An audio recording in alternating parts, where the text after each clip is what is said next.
所以點解有陣時啲人咧話要問先人咧，一定要過100日咧，我哋先請佢上嚟。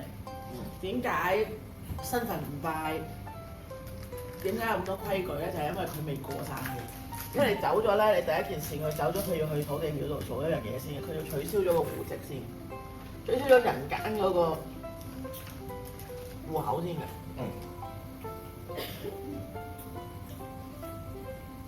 取消交咩錢啊？取消要做好多嘢，即係而家講就叫取消個戶籍，其實中間心要牽涉咗好多嘢嘅。咁其實要嘅，就由呢一刻其實開始就要啦。所以點解有啲習俗，其實由呢度講咧，你就會推得翻咧。點解有時人話個棺裏邊要有啲乜啊？點解要跟埋佢第一轉要燒咁多嘢，要做咁多嘢咧？就係因為如果你落到去嘅時候，你沿途都仲未去到你屋企人燒嘢俾你去攞到嘢嗰個地方嘅話咧，咁你沿途就靠你啱啱過身去，可能平時就一個人喺殯儀館做儀式，跟隨個棺材嗰堆啦。因為你棺材我哋嗰個時候咪話一直 keep 住燒嘢，同埋佢一直 keep 住燒紙錢俾佢噶嘛。因為佢哋就係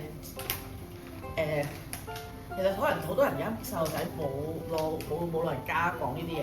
我哋以前細個話俾你聽，其實佢一年花一步一錢，其實就係你靠你喺做儀式嗰陣時燒俾佢，佢行每一步都要錢嘅其實。咁你要取消戶籍啦，通知翻，即係其實你死咗係嘅，你本簿仔有你個名，所以鬼差會帶你走，佢會帶你去土地廟，但係唔代表話我知道係我死咗，有人嚟接我，唔代表唔使去做手續，因為都要做翻我已經走咗啦，點解走嘅？對翻係咪啱嘅先？